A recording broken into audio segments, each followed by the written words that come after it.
What address do I use for my Florida Airbnb LLC when I live in Texas? All right. So this is Tiffany. She has an Airbnb, super cool Airbnb. I love the architecture. Just the swooping roof is classic. And these are her people that are going to stay in her Airbnb. Tiffany is a huge person. She's a giant. These people are normal sized. It's weird for someone so large to own such a tiny house, or maybe the house is normal size and she's large, but that's not the point. Jokes aside, I am not your lawyer. I'm not your CPA. I'm just providing factual information that you can find anywhere. Use me as a resource, not your only resource. But so this is a question that came through the chat, and it's a question that's fairly common in this type of realm when you have someone that is living in one state, in this case Texas, and they are investing in a rental property and putting that rental property into the LLC. So they don't own it, the LLC owns it, right? That way, if this guy here, he looks kind of sketch, twists his ankle, he can't sue Tiffany directly. He has to sue the Airbnb. So, how do you do that? How do you cross state lines like that? Well, the address in that question, the address can refer to a couple of different addresses. So in our questionnaire, when we ask about an LLC, we ask a couple of different addresses, physical addresses. There's the principal office address, and that is, where are you officing out of? What is the place that you are doing business from? Then there's the registered agent address. The registered agent is a requirement in every state. That is a person or business that is collecting mail or lawsuits, service a process on your behalf during normal business hours. Monday through Friday, 9 to 5, there needs to be someone available at the registered agent address in order to collect this mail, or have a constable or sheriff provide them a lawsuit in person.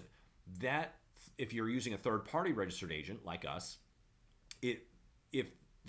once the third party obtains the document, whether it's hand delivered or by a constable or the mail person, that can then be delivered to the business owner, you, by email. It doesn't matter. Just the person that collects it, just so there's like a record of this was provided to you on this day. Then it's the registered agent's job to get it to the business owner as quickly as possible, because it might be time sensitive.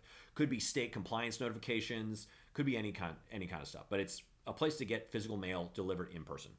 And then lastly is some states might ask the address of the managers. And the managers, as we know, are the operators of the LLC. And so there's multiple different addresses that can be put on here.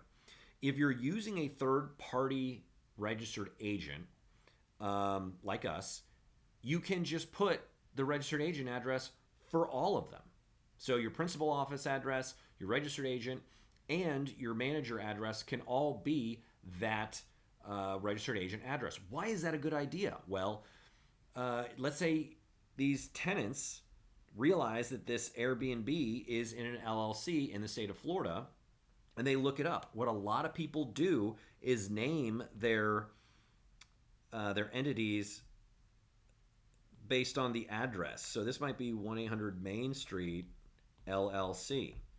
And so if the tenant knows the address because they're there, and then they look up on the state's database, the state Secretary of State's site for the address, and they just type in the address or the beginning of the address, they might figure out that the property is in a LLC.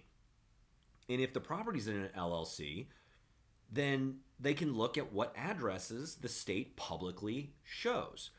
And so if that's your home address, that's kind of a privacy problem, because you might have someone that's weird come into your house because they're angry for one reason or another. So that's why generally it's best to use your registered agent address for all the addresses. But again, it doesn't matter only the registered agent address has to be an in-state address. So this person lives in Texas, their registered agent address would have to be a Florida address. All 50 states require that your address be, your registered agent address be an in-state address because they need to be able to deliver, they need to be able to have a constable or a sheriff deliver this mail in person to you. And if you live in Texas and your LLC's in Florida, they can't send a sheriff from Florida to Texas. So you have to have the registered agent in state. The manager address and the principal office address do not have to be in state.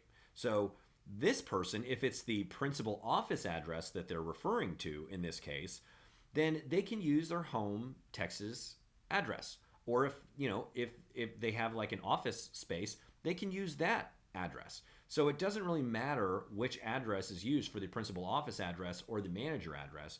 The caveat to that is that it will be public. People can look it up in this manner that I just mentioned here. And so do you want your address to be publicly known unless it's already a publicly known address? Now, if you've got a PO box, you might be able to use a PO box for the principal office address and the manager's address. You cannot use a PO box for the registered agent address. Hard no on that. Nobody allows you to do that because, again, they need to be able to deliver mail in person and say, Constable John Smith handed physically this lawsuit to Tiffany. So that's how that works. Hopefully that answers your questions.